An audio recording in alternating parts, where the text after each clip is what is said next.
Hello, good evening, and a very warm welcome to tonight's event.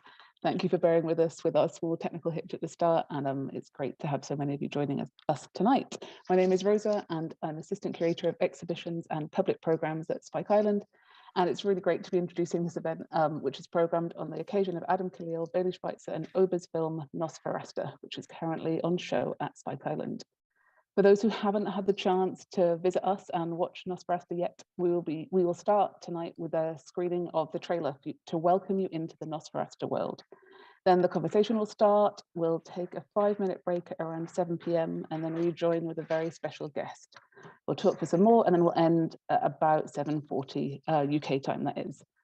If you're having any technical difficulties with joining the event tonight, please let us know in the chat. We recommend refreshing your browser if the stream is laggy, and be sure to use the volume controls on YouTube if you're having audio issues. Before we get started, I have a few more housekeeping points. Spike Island's public programs seek to create an environment for critical and open-minded discussion. We strongly encourage you to use the chat function available through YouTube Live to write any questions, thoughts, or comments you may have throughout the event, and we will field them to our speakers. A reminder that any aggressive, discriminatory, or intolerant comments will be removed by our moderators, and to try and keep a respectful and generative environment for everyone involved. For more information, please read our code of conduct, which should be in the chat box now. And as we have a new audience tonight, I wanted to share briefly a bit about Spike Island. We are an international centre for the development of contemporary art and design located close to Bristol's Harbourside. We support, produce and present contemporary art and culture across our 80,000 square foot former industrial building, and our diverse artistic programme includes free major exhibitions, events and engagement activities taking place on site and online. We champion outstanding work by merging and underrepresented local, national and international artists and aim to enhance access to contemporary art for audiences from all backgrounds. And so, to introduce our contributors tonight, Adam Khalil is a filmmaker and artist who was raised as a member of the Ojibwe tribe and now based in Brooklyn and in Copenhagen. He is a core contributor to the New Red Order and a co-founder of Cousin, a collective that supports Indigenous artists expanding the form of film. His work has been featured at the Whitney Biennial, Museum of Modern Art, Lincoln Center and eFlux New York, Tate Modern, London, Walker Art Center Minneapolis and Toronto Biennial. And grants and awards include an Alpha Award in the Arts, Creative Capital, Sundance Art of Nonfiction Fellowship, amongst many others. Bayley Sweitzer is a filmmaker based in Brooklyn. His work has featured at Film at Lincoln Center and Anthology Film Archives New York, LACMA Los Angeles, Other Cinema San Francisco, Pacific Film Archive, Berkeley, Walker Art Center, Minneapolis, Tate Modern, London, amongst other places. He is a recipient of a Creative Capital Award. Sweitzer also works professionally as a focus pillar and is a member of the International Cinematographers Guild, IATSE Local 600. He acts as a settler accomplice of the collective New Red Order. Adam Murray is a regular contributor and programmer with film collectives and festivals across the UK, including Come the Revolution, Cinema Rediscovered, Cables and Cameras, Common Hand and Bristol Black Horror Club. He has previously collaborated with The Watershed here in Bristol on a number of screenings, including their Afrofuturism season, as part of BFI Sci-Fi, Days of Fear and Wonder, as well as BFI's Black Star season. His programming interests focus on Blackness and African diaspora on screen, with a particular passion for exploring global hip-hop culture, science fiction, utopia, dystopia, as well as exploring Black horror with Bristol Black Horror Club. Adam and Bayley, it's wonderful to have you all in conversation tonight, and I'm really looking forward to hearing what you guys are going to chat about. Thank you everyone for joining us, and also thank you to our co-commissioning partners Gasworks London and key supporters Creative Capital and Cine Reach. The film is also part of the European Cooperation Project 4Cs from Conflict to Conviviality through Creativity and Culture, co-funded by Creative Europe and the Royal College of Art. Okay, so I think that's enough from me. Let's start by watching the trailer for Nosferasta, and then we can hear from Adam and Bayley.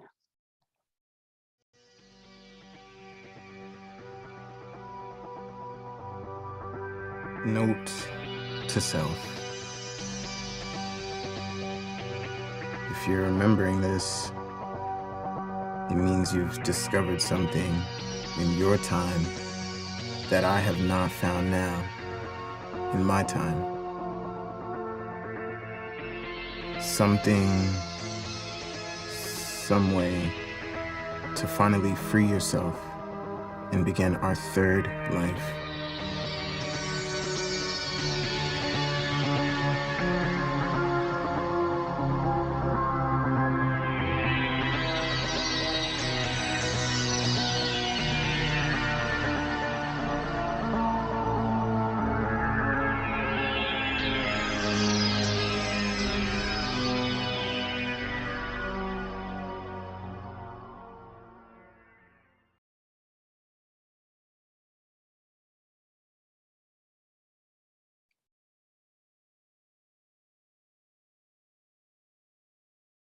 Hello, I'm hoping that you can hear us currently. I'm getting a thumbs up, so that's good news. Adam Bayley, can you hear me okay? Well, good. Yes. Cool. So just want to say, welcome to everybody and thank you for joining us, and a big thank you to Rosa and Spike Island, and a big welcome to Bayley Sweitzer and Adam Khalil.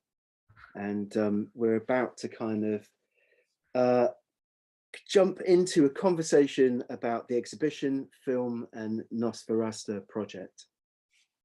Yeah, thank you so much for having us, Adam. Thanks for having us, Spike Island.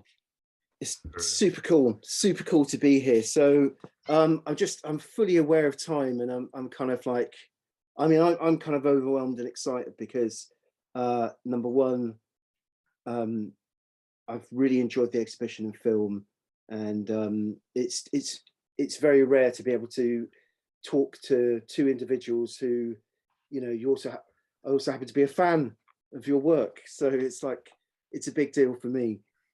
So just want to say a big thank you, and it's good to be here. I just want to jump straight into it. So to begin with, where are you guys right now? As this is like a truly international conversation. So where are you both at this moment? I'm on the traditional lands of the Vikings in Copenhagen, Denmark. But normally live in Brooklyn, but kind of figuring it out between the two. But originally from Northern Michigan. Yes. It'll all make sense soon. Yeah, sure. Bayley, where are you currently? I'm in my basement in Brooklyn.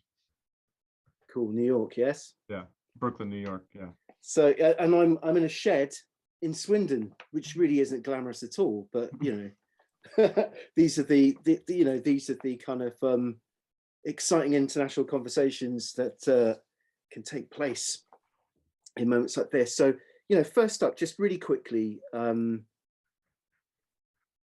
just wanted to sort of talk about how the both of you have met, and then eventually kind of like how that connects to Ober. You know, I'm aware, you know, the audience may not be aware, but I'm fully aware that you guys have collaborated together previously on dystopian sci-fi film Empty Metal, of which I'm also a fan. And I remember kind of talking with Bayley briefly before this conversation, and Adam, that Lizzie Borden's Born in Flames was one of the influences on that particular project. I think it'd be great to ask you guys how that project came about, how long it took to make, and maybe the kind of like the seed and birth of Nosferasta, and your kind of your meeting with Ober and collaboration with him on Empty Metal. I mean, it just feels like the right place to start. Totally, yeah. You want to go first, Adam? Sure. I mean, I feel like we've always struggled with like how we actually got started on making Empty Metal, like pinpointing the exact moment. I have worked on this wacky project before called The Native and the Refugee, made by Matt Peterson and Malik Rassamni, and they were comparing Palestinian refugee camps to native reservations, which was a pretty compelling pitch for me to work on because I'm half Egyptian and Ojibwe and Caucasian. So I was like, ooh, this is juicy. But then on that project, started finding out stuff from the 70s where it was like Gaddafi bringing in the Panthers and the American Indian movement and the Young Lords and the PLO all to come for conferences, and that there was the first limousine in Pine Ridge, South Dakota, was Yasser Arafat driving through in solidarity to wave out the window, and that there was like a crew of American Indian movement members who went to fight with the PLO in the Lebanese Civil War, and kind of just like also like in reference to Born in Flames, the kind of intersectional struggle that that film addresses, and then realizing, oh, it wasn't a fiction, but it actually happened. And then also coming back to New York after that experience, and then Bailey and I becoming closer as friends as the first push for BLM was happening. Yeah, I think I mean, it's important to talk about like the timing of, it was like right after, I think a lot of it was born out of frustrations and anger and energy after Eric Garner was murdered in 2014, and like kind of, Black Lives Matter won, and just, frustrations in the streets, off the streets, in media, and with kind of like classical sort of like narrative cinema, trying to grapple with these frustrations and angers and just like trying to tackle like acute politics and sort of failing at it. So it's like multi-pronged frustration that I think we both shared and both kind of were just like riffing about in general culture in our own lives. And so I think we were just like, we got to make a movie. We didn't really know. It was just something vaguely about like sort of what Adam was saying, all these sort of characters or groups of classically like disparate politics all kind of realizing they have actually a lot in common, or at least the audience realizing that, and kind of connecting those dots. And so we're sort of just kept shooting and writing and editing, kind of growing the project and fundraising a little bit, and we ended up having like I think like 8 shoots over almost 4 years. At a certain point, Adam was like, my neighbor Oba, I think, should maybe be in this movie. He's got a lot to say, and he's kind of sort of has been. I mean, you can tell that story, Adam, but I think that's how Oba became involved. Is that he was Adam's neighbor, and we met, and we all kind of really got along, and we started filming with Oba, and he brought a lot of ideas and inspiration and energy to the table. Well, yeah, not only neighbor, but mayor of the block. You know what I mean? Everyone imagined as Oba. It's like, maybe. Who's the special guest again? Oh, I forgot. Sorry. Anyways, we can get to that later. But yeah, I mean, I think it's important to kind of to say that before we kind of dig into how this project came about, because it's clear to me that Nosferasta is a labor of love and a real collaborative effort. So I think it's important that the audience kind of understands that there's this kind of, that there is a kind of history between the three of you and your relationship together as creative human beings on the build up to this project. And that feels really important. And I mean, there are some ideas around speculative fiction that want to sort of dig back into a bit later in the conversation. But sort of, I think it's good to give that context. Just sort of moving forward slightly, collaboration to me feels like the foundation of how you guys work together. And it also seems to me that you're not afraid of taking time to develop and create your work. In an era of content over art, where timelines of creativity is speeded up and market-led, or led by funding or lack of funding at times, to work in the way that you guys work in, it feels to me like a revolutionary act. Time currently seems to be the most precious commodity, and Nosferasta is not afraid of time. It feels to me, it challenges Western notions of time and historicity to make an intervention and sort of challenge colonial, imperial, capitalist notions of the commodification of time. And I know that's something that I've been very fortunate to kind of talk to you both briefly separately about, this kind of idea of time. I think in the way that we live and work in this current era, for any artist or creative to have the opportunity to collaborate with like-minded people and fight for the time to make what you want to make, craft what you want to craft, is of such importance in the sort of current global climate and the way that culture is shifting and moving and morphing the way it is.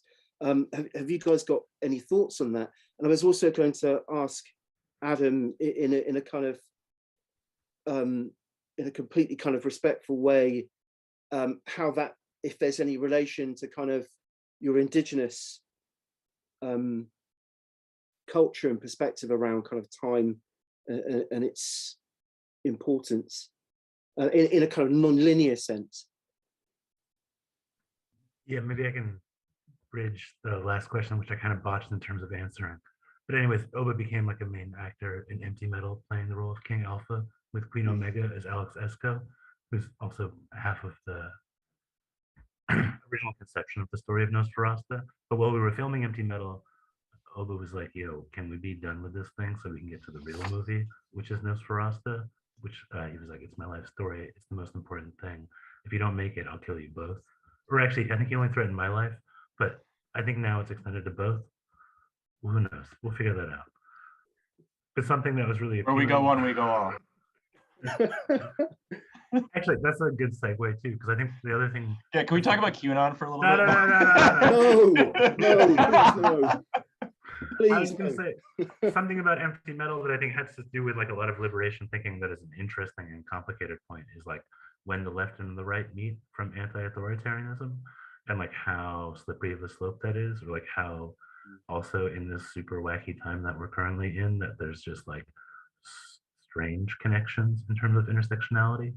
And also I think that's like the kind of interest of ours and in our practice is to kind of like tease out what that means or try to like be 1 week ahead of how that mutation can happen, which is also kind of funny in terms of what you're saying in terms of like you all give it time, because I also feel like we're also like constantly running out of time, like wanting to be 7 days in the future in terms of like a position to tell a story, you know? I mean, look, like time is money, right? So if you're trying to do something that's like undermining or in friction with capitalist ways of doing things, then you just have to take as much time as you need. Not to quote the movie, but and I think it's like I think it half comes natural and it's half intentional, or it comes organically, but it's also half intentional, and in relation to that, like in terms of collaboration and also just like responsibility and ethics, especially when you're telling stories that aren't your own. If you work slowly and you kind of work in stages, it allows you to be dynamic and responsive to feedback and like kind of be sort of responsible to feedback and show it to people and be able to kind of change it slowly rather than just kind of like hustling and getting it done and putting it out there and wiping your hands of it and then just kind of like letting it exist. So yeah, I don't know. Yeah. It was also funny because the idea of taking time also allows you to be more nimble in terms of changing direction quickly. But obviously taking time is durational and like yeah, takes longer. But yeah, in terms of one of the last points you were asking about, I don't think it's like inherently because I'm indigenous, but because the people I was raised around, that there's this kind of teaching or understanding that like all action should be thought of 7 generations into the future and 7 generations into the past. And that there's this kind of like temporal logic that has this 14 generational lifespan that also puts a lot of political struggles into a larger durational scale, almost geological scale. I think that was also something that was really appealing to all of us about this story of Nosferasta, or this lived reality, is that like maybe the reason the world is so fucked up is because the vampires can actually like willfully change political environments longer than us normal mortals. It's like they have a longer attention span or something, they can, there's no they don't need to get reelected, they don't need to die, they can kind of like pursue the same aims like across many human generations. Like the leftovers exist, but they like change styles, they change certain kind of tastes, you know what I mean? And that causes all this intergenerational schisms, but they're all trying to work towards the same thing. It's also momentum, right? It's like to be a part of a movement or to even start one, it takes so much momentum. And then lifespan, once that dwindles, I don't know, then there's the next one that comes in, but they also have to take ownership of it. and make it their own in some kind of way.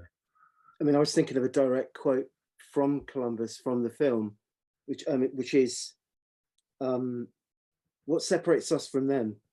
We've got all the time in the world, you know. And then in regards to sort of indoctrination, in this case of the Arawak and young Oba, take as much time as you need. So I thought was really like it's profoundly dark and haunting moment, because you've got that, you know, that's something that reverberates through history painfully, you know. I mean, and this sort of leads me on to the next sort of line of questioning, which is Columbus, Rhodes, Leopold II, Trafalgar, Hamilton, Colston, colonial statues falling on both sides of the Atlantic and in different countries and on different continents. All of these ideas and acts seem to be converging at a unique crossroads in the path of our collective histories. This is something I was sort of talking to Adam briefly about. I was thinking about something that Bayley had mentioned about Octavia Butler as well. And I've always looked at notions of time travel as a subgenre in science fiction or speculative fiction as troubling for people of African or indigenous descent, or peoples that have been historically persecuted. You know, going back in time, it's not a fantastical or fun proposition for most of us. As say, for example, kind of classic Hollywood narrative film like Back to the Future or Time Bandits, you know. However, we're able to time travel with Nosferasta in a way that allows us to see the painful scars and rifts of colonialism, empire, and capitalism. It's, you know, he's a living ark and a spiritual vessel for redemption. You know, like in my personal experience, when I talk to relatives on both sides of my family, I'm acutely aware that time is culturally, you know, a very different notion in comparison, you know, to what's going on in the rest of the world. And like, I'm just thinking on my father's side, he's hoi hoi. So there is a first contact story along the lines of, you know, the Spaniards come over the Cape, you know, and the literal translation is like a giant bird is seen. We see a giant bird on the horizon. Out of the giant bird comes eggs. Out of the eggs come feathered birdmen. I mean, that's a science fiction horror story. That's a first contact moment of real horror and of kind of the uncanny. And there are a couple of moments in that first section.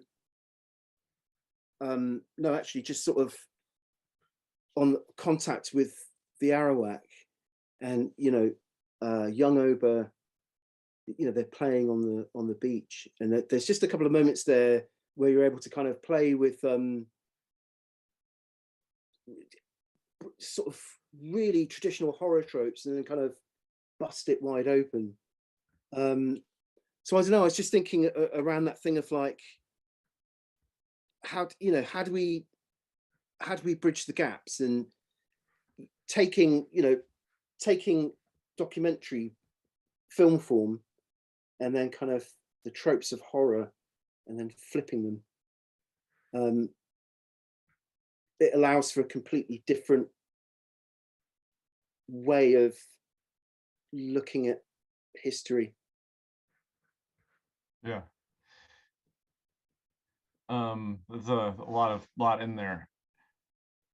I'm just keep thinking about back to the like you know, maybe like you're saying like a lot of like non-white people, like time travel stories aren't as compelling because it's like don't really want to go back in time. And I was thinking, I think like Men in Black 3 maybe, or one of the Men in Blacks were like Will, like they're like, we got to go back to the 70s, like to like stop the whatever ship from contacting the aliens, and they're all down, and like and Will Smith is like, no, I don't want to go like back to New York in the 70s, like fuck no. And it's like I'm glad that they like addressed that, and then he's like kind of like but sorry, I was just distracted because I was I was thinking about that. I think in Star Trek they do that too. The time travel of like racism is, and back in time. It's also like it's finding the temporality of something like horror and science fiction, or maybe they're like getting after the same thing, but one's just set in the future. And then I think like something in terms of the research of this project, like I'm from North America or Turtle Island, and like I've known about the history of the Caribbean for a very long time, but hadn't ever considered it fully in this science fiction way as like this moment where the two halves of the world like meet each other, and that kind of schism causes the world we live in now. You know what I mean? And like a flip side to your point about in terms of like your family's ties to the Cape and like the interaction of seeing the arrival, it's like also thinking about like the colonizers' vision of the people they're arriving upon, which is also demonic and monstrous in its own kind of way. And that, yeah, I don't know. We watched this making of like Alien, and just thinking about this kind of like ancient horror future fiction, or how those like, and that's what makes Alien the original so good, is that it's like combining all these things or hinting at that. I've got a couple of quick fire questions. So like first up, who are Dead Companionship? The greatest band you never heard of. Okay. That I was kind of hoping that would go, like in a different direction. But I that's can unpack cool. it a bit. Anyway, Austin Slade Julian is one of the best musicians in New York. Plays the character Devin in Empty Metal, and is a dear friend of all of us. And he came up with this wacky idea. He was like, Boba, I want you to be the lead singer of this band, and Adam and Zach, that's my brother, I want you two in the band. I'm not a musician. My brother is a musician, but I also really trust Austin. So he had this band, Dead Companionship, that Oba was kind of the mastermind behind with Austin. That I was trying to screen share and play a little clip, but the host has disabled participant screen sharing. So and another quick fire one. Who and what are New Red Order? Well, that's the hottest public secret society that everyone should join. You can join toll free by calling 1-888-NEW-RED-1, or you can sign up by going to newredorder.org or .com. I think either. I think we got both of those. But yeah, it's a public secret society that tries to rechannel the inappropriate desire towards indigeneity to promote indigenous futures. Classic. Okay. So I'm just thinking like for this is like the last 5 to 6 minutes of the first half of the conversation. I just wanted to get into just like the nuts and bolts of the production of the film, and then I'm hoping like in the second half we can talk a bit more about the exhibition, and then kind of how those three things triangulate, the exhibition in the space, the film as installation, and then also your experience kind of collaborating together and working together to kind of put all of this, bring all of this into actuality and reality. So just logistically and technically, because the footage for the film spans, again, a bit like Empty Metal spans over a period of time. So both shoots, the kind of location shoot and some of the filming in New York, I mean, like how long did it take for both those shoots? And just to kind of give the audience an idea, all of the period sequences, like where and when was that shot? And I'm sort of aware that you guys you filmed that kind of during COVID as well. So it'd just be good to kind of get an idea of like what that experience was like, how you scouted that location, and what the shoot was like. How long did that take? Well, like we're, the core of this project is like Oba and Alex Esco's idea. So for Mitz, back in 2015, 2016, we'd all been talking about Nosferasta. And so even from then, I think we had been shooting kind of what I'm going to, unscripted footage with Oba, but it wasn't even always unscripted. It'd be like Oba would call me and be like, hey, there's a demonstration at the American Museum of Natural History right now, like protesting the statue, like we got to go. So we would hop on the train and go and shoot. And he's like, I'm going to be a vampire. I'm going to pretend to be a vampire. And I'm going to be just like kind of zeroing in on people's necks. So like that was our, we were kind of just creeping around the subway or at this like demonstration, just kind of like filming people's necks. And he's like kind of like getting as close as he could without like kind of freaking them out. And so that was like this, I don't know, that's how I think and write, is with the camera. And that's sort of to just get physical, but just kind of like start filming and like in a space and kind of like, feeling out those relationships with the lens. And so we shot a ton of stuff on a zillion different camera formats with really no specific goal other than like we're shooting Nosferasta, but not really understanding yet exactly how it would fit in or if ever it would fit in, or there's some interview stuff, and so like that spans many years, and like I don't even know how many hours that we had. That was, I guess, I don't know, research and development, and then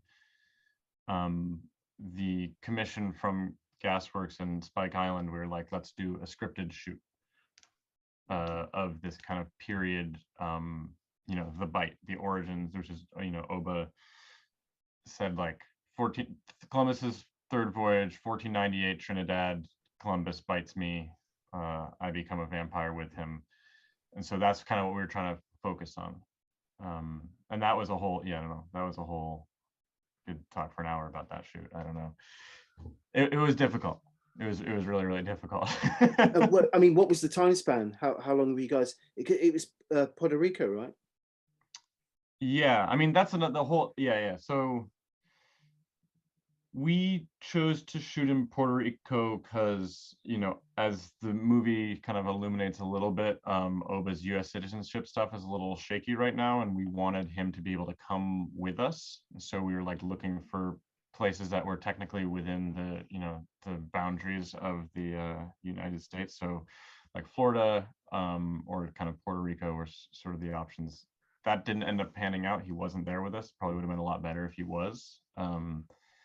But we still shot there anyway. And so, yeah, we went there, scouted, and there we had some friends who were instrumental in kind of like helping us find the locations and kind of like ushering us in, and having people there that we know, local Puerto Ricans, was really kind of the reason we chose that place ultimately, because super amazing artists, weirdos. Yeah. Always helps. Yeah. I was going to ask you. We've got a few minutes before we go to the break, but I was just going to ask you about the editing process for this, because how long did that take? Did you share responsibilities for that, or it was like a long weekend? Yeah. Almost. Yeah, we got back from Puerto Rico in like late July, and we had to completely the shoot went really, really, really badly. We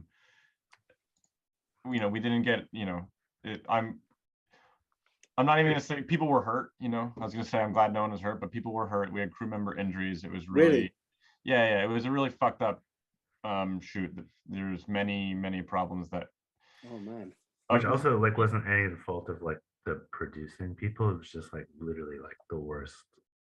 It had it had nothing to do with filmmaking preparedness. It was like, I think it was more maybe our spiritual preparedness or lack thereof or something, It sounds like we're tapping into a lot of different histories, a lot of different ancestors, and also trying to do things in a provoking way in order to elicit a conversation that could imagine a better future, or one we would all like to inhabit, but that also is risky territory. Something or someone definitely like was made aware of our presence there and kind of like communicated back in a way that was like really woke us up, but prevented us from really getting any of the footage, or like half our schedule, you know. So we went there with a very specific like narrative plan, and we got like half of it, and we pulled the plug. We had a day left. We were like, we're not even shooting today. We gotta, you know, load out of here safely and just kind of like reassess. So we came back in late July and like had to completely re-envision the project from the ground up, because we didn't really have what we had pitched as part of the commission, and so we leaned really heavily on all of these years of I was gonna say, yeah, but thankfully we had like 7 years of and so that made so the movie was really, you know, the movie was really written and authored in the edit in like a really one of the craziest fucking it was like a month really. Can I give an anecdote? Because it was more than a month, but well, July, August, September, and then we barely I mean, we were sound time. mixing in the at the, you know, so it was like, but with it was barely 2 months, I would say. Well, that's super intense. I mean, there are two other questions, and I think we can take it to 1:15. And the thing is, I just wish we had more time. And those two questions are around kind of sound design and the soundtrack, because there's one thing that really strikes me. I mean, I've had the privilege of being able to see it kind of on a laptop with headphones, on like a flat screen, and obviously in the exhibition space. And it's so, the sonics of the piece are really immersive. I just wanted to kind of ask you about how that was put together. We've got a couple of minutes. And the other question would have been, if we've got enough time to squeeze it in, the casting. Yeah. Because it's just you know, the soundtrack was composed by Doug Hawk and Layla Bourdre, who are close friends of ours who we worked with on our last movie. And they kind of like are able to tolerate our lack of musical vocabulary, but passionate ideas of what we do and don't want, which is like a really so smart and so talented. And I just like also love the kind of like bizarro shorthand we all start developing. Like, could you do a little more like whoa, whoa, whoa, whoa, whoa, whoa? Like, no, like a little like get rid of that. But yeah, I don't know. We paid a lot of attention to sound. It's extremely important. Yeah, it takes a lot of time to do. It's also tough with a movie like this where it's oscillating between so many registers and so many different modes and so many different affects, to also have sound that's like it's scored, like the whole thing. There's like music riding through a lot of it, and like knowing that's kind of like part of the engine that'll make all of the images swirl together. And I think we're really lucky to have collaborators who are willing to like translate their abilities sonically and realize how that could swirl together with the images in the ways that they do. But that's sort of to answer your question before, Adam, about like this kind of this how to stitch together this like horror sort of period stuff, and the doc shit is like you know, just technically sound really, you know, helps, and consistent score, and like kind of getting something that can like land both, or kind of we were doing like, we were really pushing for this kind of like electronic score that like really had no recognizable instruments, you know, that really didn't relate to the real world. And then Layla was like, had this really great idea to just kind of like play this very campy like vampire theme, just like raw naked piano, this kind of like horror, you know, there's like the dark stormy watchtower or whatever, and it was just like so funny and so perfect. And it was like, so that really kind of it's like funny, scary, sad, all at the same but to time. Embrace like, you know, to embrace the camp, to embrace the trope elements, and not try and make it like too like Vimeo cool like the whole time, I think was like a really like an awesome idea that she had. I mean, there are a couple of moments, even like aesthetically, with some of the shot. There's two moments actually with shot construction and the score that, I mean, back to that sequence on the beach, the moment where young Oba looks up and Columbus and Oba are looking at each other. I mean, that really, and there's a music signature there as well before that, you know, before that cut that sort of flashes us forward. And it really, I mean, like in the best possible way, it reminded me of sort of like classic 70s horror, reminded me a lot of Ganja and Hess. And there's another moment at the beginning where there's kind of like there's a pullback from the beach, and then you get the Nosferatu titles for the first time, and that's just got such those things on the surface. If if they're written out on, or you see them on a, or you see them just two-dimensionally on paper, they just seem like such obvious horror tropes. But the way in which you guys have executed those moments within the piece, it really kind of it resonates in like a really refreshing way, because it's sort of self-knowing but not patronizing to the audience. Yeah. And it doesn't patronize Oprah's story either. It kind of elevates it, and for me, like Horror Club, that's what us guys are kind of trying to unpack or support, are narratives that do this, that kind of that take all of the kind of the most transgressive elements of what horror as a genre can do, and just kind of bust them wide open, or experiment them with them in a way that allows us to tell stories like this story, in the way that you've been able to tell Oprah's story in this unique way that only the three of you coming together and the kind of collaborative team around you can do. So I'm thrilled by it. I think it's sort of time to pause. Okay. It'd be great to hold the casting question for part 2 when we come back after the break.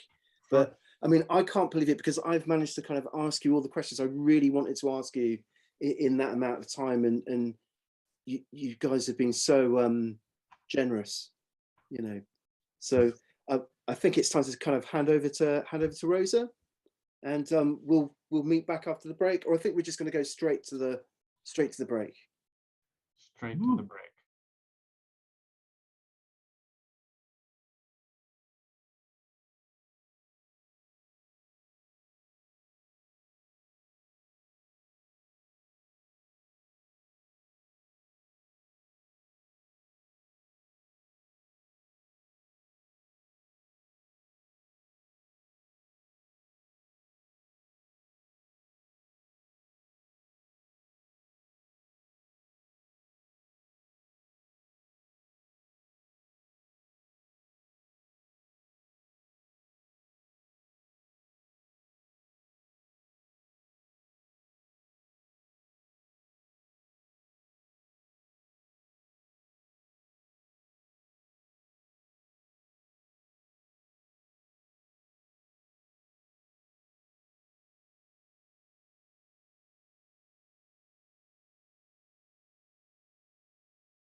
Nah, It's Hey, got We're a lot live. of got the we're back. KKK. It's like 4 KKK guys crossing the road, like in like Yeah, the Beatles, like I love that. Abbey Road. That no, them is not KKK. Them is Akanakis. I know, but it looks like it. They're the Spanish like Catholic guys. It's Okay, Akanaki. Craziest shirt I've ever seen. Hold tight, everybody. Hold tight, because we're back and we're live on air, and it's getting even more exciting. We have our special guest. Oba is here with us, live and direct from New York. So, like, interestingly, just before we came back on, Elder Oba and Bailey were talking about possibly Bailey being able to cycle over, but there wasn't enough time in the intermission. I think it's more that both of me and Oba are just too warm and comfortable and lazy and don't want to go outside. That is one of the point. That is one of the point. I can't deny that, because sometimes I just being lazy, and sometimes. Well, what if we meet halfway? Meet me at Popeyes at Myrtle Broadway. Oh my God. Okay, guys, we've got to get back into it. So, and we're going to get back into it with my first question. My first question for Oba. Oba, it's a real pleasure and honor to have you here and to be able to talk with you about Nosferasta, this project, and yourself collaborating with Bailey and Adam on telling your story. And so here comes the first question, good sir, and it goes like this. Oba, who is Nosferasta? Where did this idea come from? He strikes me as your alter ego, but also you. The black vampires that first spring to mind in cinema for me are Blackula, Blade, or Eddie Murphy's Vampire in Brooklyn. There's Bill Gunn's legendary Gandra in Hess, but Nosferasta is truly unique. What does Nosferasta mean to you, Oba, as a black man of African descent and diaspora and Rastafarian religion, history and culture? The big question, but an important one. Well, as I will tell you, right, Nosferasta, right? The name Nosferasta is because I've been watching vampire movies as a kid growing up. And the first vampire movie I watched was a movie called Barnabas. And that was a breakdown on Nosferatu. And then I keep watching vampire movies growing up till I reach a certain age, up to now. And I see all the different names of vampire. And I see the closest name I could really put towards the future and the past is Nosferasta, close to Nosferatu. So I say, you know what happened? Christopher Columbus as a vampire, he could bite me, because even though I'm a black man, even though my culture, we are against vampire, vampire is real. And I say, I get bite because anybody could get bite. And I say, since I get bite, I want to be Nosferasta, where our first vampire, black vampire, as Nosferasta, first name close to Nosferatu. I say that name supposed to go in history, no matter 10,000, 20,000 years from now. I had only name of that movie as most classic, and I always wanted the movie to make in a way to correspond with the old vampire, bring the future in, but stick towards that kind of real vampirism, which part Nosferasta really is the biggest vampire movie to come in the future. I didn't know that from the time I think about the name. And then when I talk to Adam and Bailey, we say, man, that's a big challenge, because a vampire movie is a very hard movie to make. But yet still, if you have a culture in the back of it, it could be easy. Yes, still it's hard, but it could be balanceable with the future. So I say we want to make this movie, and we will film 1.5 or 2 hours. We will do everything it takes to bring it to the original. When they finish watching this movie, it must be directly watching like Nosferatu in the future, Nosferasta. So this is how I see the movie most invincible, as all of us who making it. Even you and all who reporting me, I think you have a good idea understanding vampire from Blade Blade was so classic.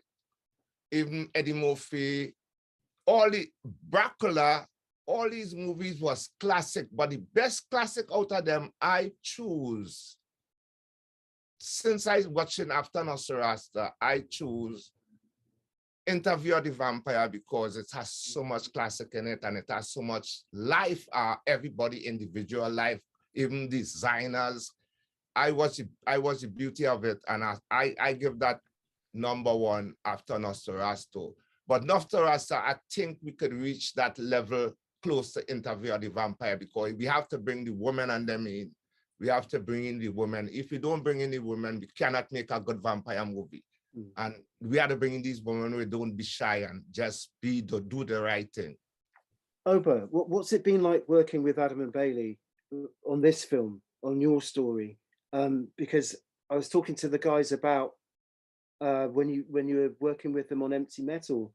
I mean, what's it been like? What's it been like working with these guys on this project? Well, I've been working with these guys on Empty Metal because these guys see me and they realize I ain't shy and I could work, and they realize I have good ideas. We've been doing some work and then we bring the art together with Empty Metal and we bring the revolution and the good revolution, not the bad revolution. We bring about freedom and democracy and liberty and everything in Empty Metal. I really love working with them because they that's inspired me. I wasn't into no film business, but I always do my art in cooking and all of that. But I didn't really know I'd really go into the art in this way up here because it didn't have the trees like we have in my country where I could carve and the stones where I could carve and all them things. I didn't picking up art that much in the line of billing art, but when I went and see Adam take me to a gallery and I saw this banana and it sell for $10,000 and I said, well, that's just a banana? They said, no, the person is good who do it and it has classic in it. And they say, Adam said, art have no price on it. Art is like you're bringing out yourself. And with the movie, I said, let me do something towards the movie. I want to put a logo into Nosferasta. So when people see this vampire movie, they will see that before the movie starts, they see a logo of a casket of a vampire, and then they see a movie start. I try to bring art together with filming. So I always figure it's the first vampire movie where you go see a logo of an art, and you will try to, and other generation will follow it. So it's something I really enjoy working with these brothers, man. I really enjoy every second of them. And they give listen, they give me a chance. They give me a chance for me to tell two famous actors. You gave us a chance. No, you all give me that chance to say, Oba, please just tell them what to do. And we will not tell you nothing. Just tell them what to do. I said, man, all you just have to be all yourself and just do it, and not a game, and don't play. This is not a toy. It's not friend thing right now, it's acting. They give me a chance to prove myself like I could be a producer. Over.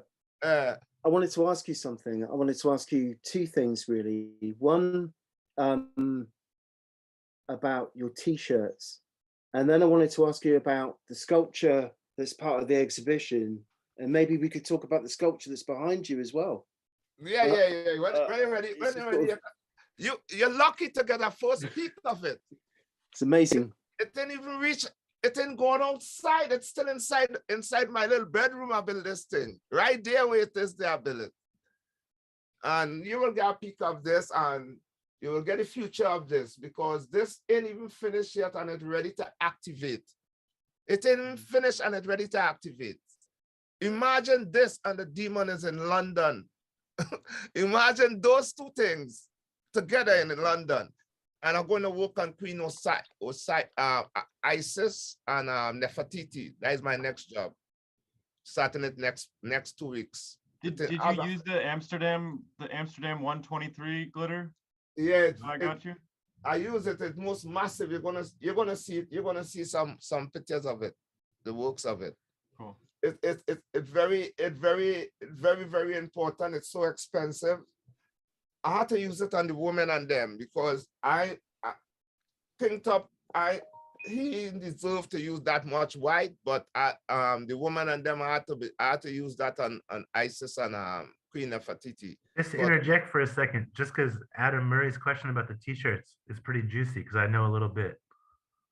But or the t-shirts. yeah. Just 'cause you'd always told me the t-shirts were like trailers for movies that haven't been made yet. Yeah, the t-shirt. Oh, the t-shirt. You asked me about the t-shirt. I didn't finish talking. I didn't. I run over. Those t-shirts are trailers for Nosferasta movie, and also like a logo too, because when you're having a movie, some people wear a movie. Actor and all them things. I wanted the movie. I wanted to have these t-shirts as a logo, as a thriller, as a kind of thriller for the movie. You know, like a drama. You know, something worth it. You know.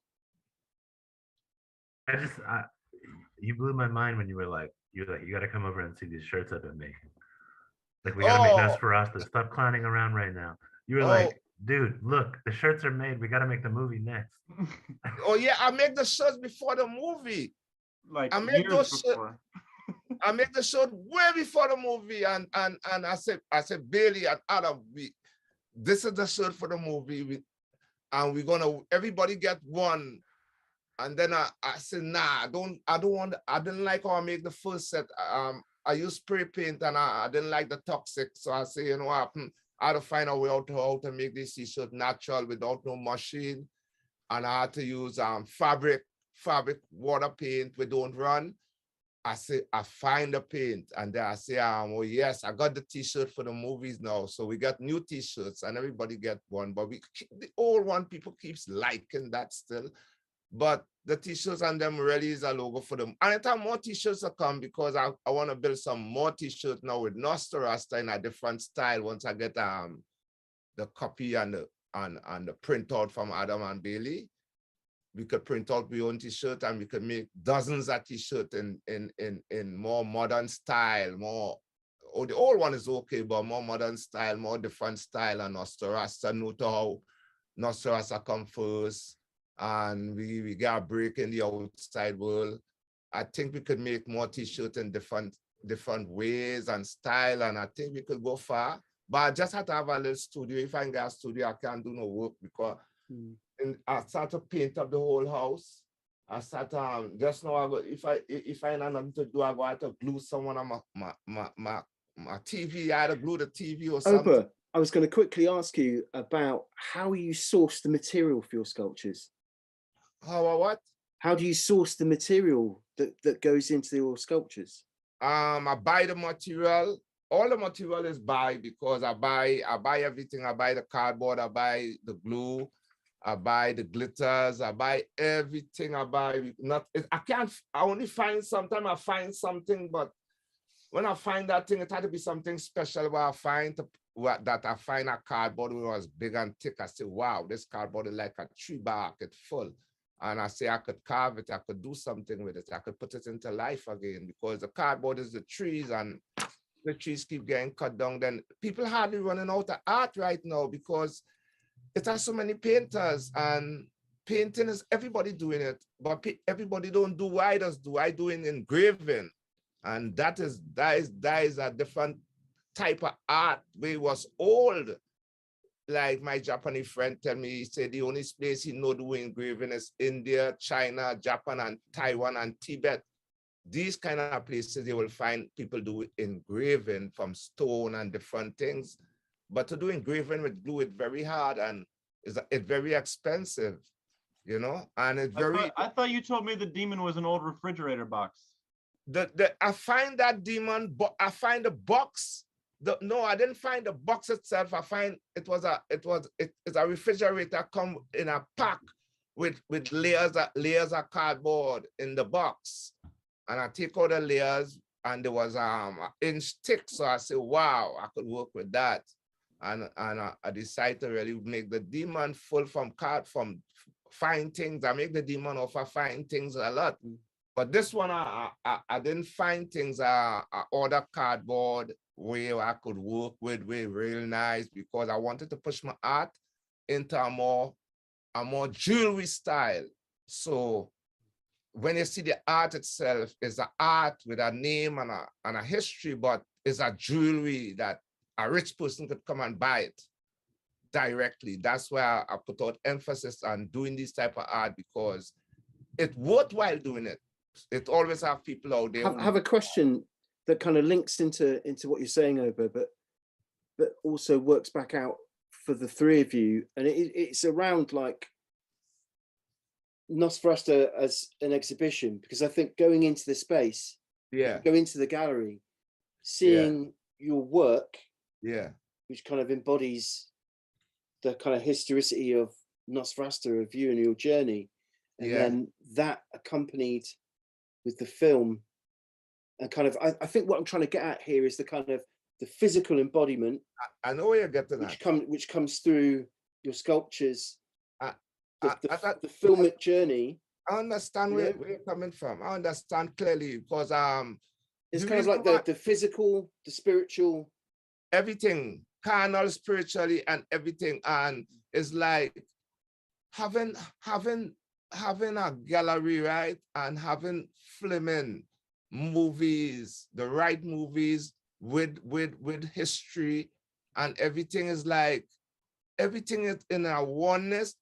A lot of people could survive off of that, and I could teach people, because people will want to know how to do it, and I have no fear teaching someone how to do what others do, because I want someone to do what others do. I want the legacy to live on. I want someone to do it better than me too. So I kind of like that. Some people, even in my culture, they was against me for making Nosferasta, the Rasta organization. But what happened, I break that chain and I show them which part, because my Rasta brothers and them say, oh, but you doing vampire movie? I say, of course. They say, oh, that is not that against we culture. I say, as far as I see, we supposed to communicate with everything, and we's part of everything, and history had to go on, and we had to break chains. And I decided to do it because it's good. It's something good for the future. I mean, Oba, what I'm thinking about, and this is open back out to Bayley and Adam as well, and it is kind of like the trinity of the three of you together. And for me, that takes place in the final act of the film, which is after you've broken Columbus's spell. Yeah. And you're not taking or stealing or, taking blood or taking from people spiritually. That conclusion, where you're feeding the brothers and sisters in the park, for me is the most redemptive conclusion of for course. Nosferasta, because he's no longer taking. He's you transform yourself. Yeah, and yourself. he's feeding and giving sustenance, and the vampiric energy is turned back around the other way. You turn around vampirism. Nosferasta is to turn around vampires. It's to destroy a bad vampire and create a good dimension. It's changing the cycle. It always had warriors, that bad warriors, like a bad vampire. It always have a good one to come to make that bad one no stop doing what you're doing, So it's a redemption. Yeah, man. You understand it very clearly, brother. Yeah, truly, because I think that's the power of that. I think is that's why we had to make the movie good. Yeah, that's why we had to do it good. That's why the movie. We're trying. Yeah. Well, here we are. Look, I mean, I think this is the final question of the evening, and a good place for the conclusion of this conversation. And I think it's this, because it's about also, obviously, is to say, people, when you get a chance, you have to go and see this exhibition in person, number one, and you have to see that film on the big screen and hear the sonics and experience the exhibition. But the most important part of this for me is kind of, this all takes place within the kind of the mythology of Nosferasta, and it's a project, right, guys? This is the beginning of something that's moving forward. So the question would be to ask you guys, like, what happens next? Where is this going next? Where do you want it to go? You know, we because want, it's an amazing story. we wanted to go an hour and a half, a real filming, real action, because we want this thing to be really good, and we working on it, and we's gonna do it. Trust me, we're gonna do it. We're gonna do it so good that we want Hollywood to understand where we're coming from too. You know what I'm saying? We working, and we have a good name behind us, because a king always leave a name for his son to use a legacy. And I think we have the name Nosferasta. That's the biggest name right now for this century as a vampire movie, and we have to go all the way. And with your idea and all too, because Nosferasta is for the people. It is for the people. We do it for the kids. Yeah, definitely. The little boys and girls and everybody. Hey, anyone, we're gonna make everybody happy. I mean, where are you at with this? I mean, are you taking a moment out and then you're going to get kind of develop things further, or we're finishing? Whoa! What? No, I'm just kidding. top secret? Yeah, because I was going to No, I'm say, just saying, we're working on the script. We're working on the script. We're finishing a bigger script for a feature-length movie that'll be in theaters for everyone. And Sacagawea uses the Turtle Island technique and to Bayley, become a double agent. It's all. And Bayley, Peter Stuyvesant's going to be a really big character. Yeah. Bayley, what we should do in the future is to as we in the middle of Nosferasta, completing it, is to work on the movie Chaser and bring Chaser, Empty Mental, and Nosferasta in a nice series. There's another project called Chasers, yeah. Wow. But the idea is to also kind of like make it an expanded cinematic universe where there's a lot of overlap of characters and storylines, and it's all. And it's live in New York City too. Wow. That one is live. So You're gonna be doing becomes a SNL in triptych. no time. Yeah. But so it's going to be. So the idea is that it becomes like a triptych, like a three-part. We have more than a triptych. We make a try with Chasers one night, and we see the impact of Chaser, and we see the outcome of it, and realize is one of the best gonna come. I hope nobody bring it out before us, because it's something we in the world and it in America, and nobody don't even think about it. True. So it's kind of like a science fiction, horror, thriller. Oh, they're all kind of the same, I guess. I don't know. Yeah, maybe. I think this is a good place to kind of wrap things up for the evening. And like personally, I just the opportunity to be a part of this and to be able to talk to the three of you at this this crossroads in the next part of a really big project, and like a huge achievement. I mean, I personally think it is quite a groundbreaking project. I mean, who's a part of it? Who's telling this story? You is a part of it, my brother. Trust me, and you will benefit from it too, because it's a part of your future. And I know you like it, and I love how you like it too. So I feel good. I only hope I could see you sometime. That's what I'm hoping. I hope this can happen. That we can all kind of meet each other in the real world. Thank you, Oba. Yeah, and when you're ready to see this, you could tell me. You know, you're ready to see the sculptor. You ready to see it? Huh? Yeah. Sure.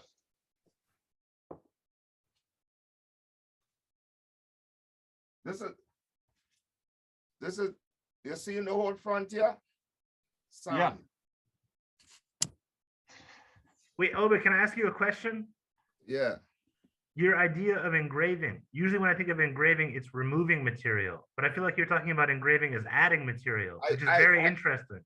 Engraving I do engraving like embroidery. Got it. Like embroidery. Yeah. This is like embroidery. Yeah. Embroidery is hard and solid and everything, and it's like iron. Yeah. Can you get it really close? Can you get it really, really close?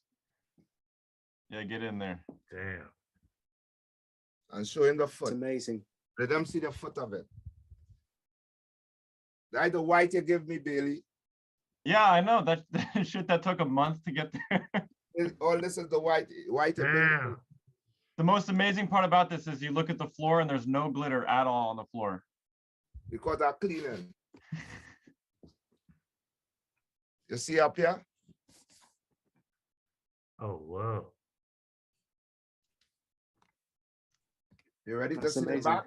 You ready to see the back? I'm ready.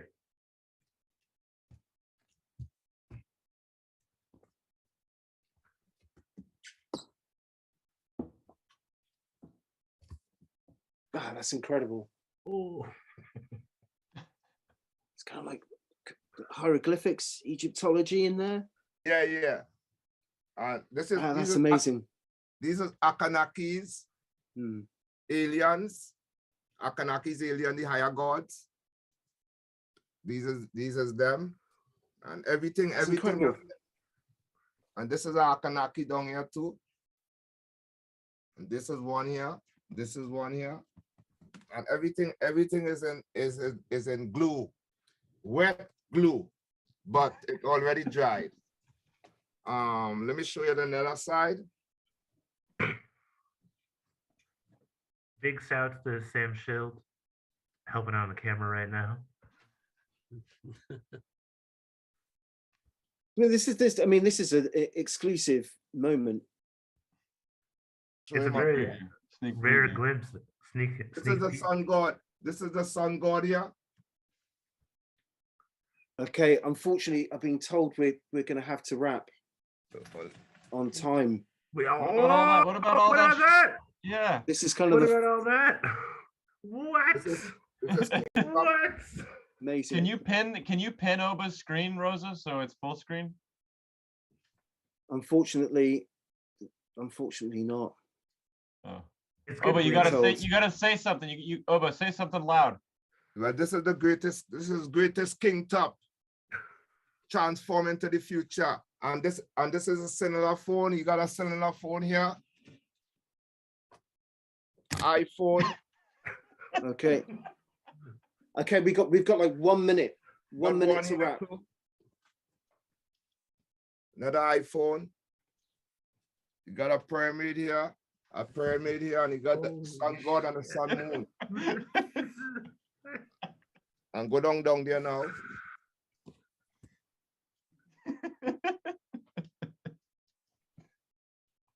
This is him real activated. This is the future, brother.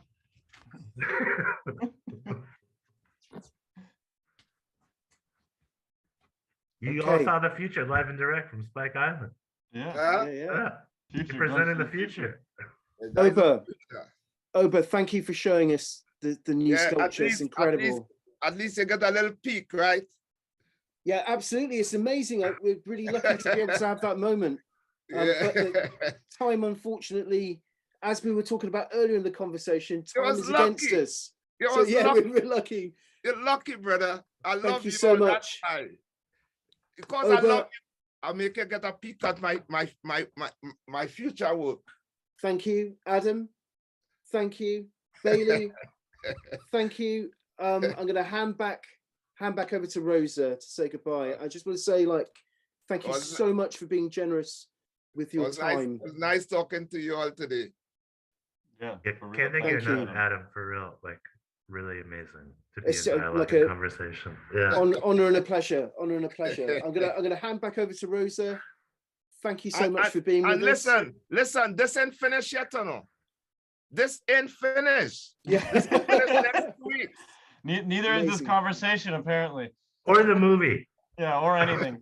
The movie ain't finished yet. All right. Okay, are we switching back over to Rosa? All right. Nice talking to you all. Love you. Hi. Thanks, Oba. Thank you everyone for that, and a special thank you to our guest Oba, and it was such a privilege to see your new sculpture. It was so great to hear also you all talking about Nosferasta, and I hope it really encourages more people to come to Spike Island to watch it. We are open Wednesday to Sunday, 12 p.m. to 5 p.m, and the exhibition runs until Sunday the 8th of May. If you can't make it to Bristol, please visit our website for more details and images. And if you have any thoughts or comments or feedback on this event tonight, we'll be really grateful if you could share them with us via a survey. The link should be in the chat shortly, and we'll also send it to you after the event. And if you'd like to support Spike Island produce events like this, or our exhibition and artist development programs and our community of artists here, please consider making a donation online. Your support means a lot and makes a big difference. So thank you once again for joining us. Thank you so much to Adam, to Bailey, and to Oba, and to Sam, who's behind the scenes, and to my colleagues here at Spike Island. We hope to see you soon. Have a lovely evening or rest of your day, and goodbye.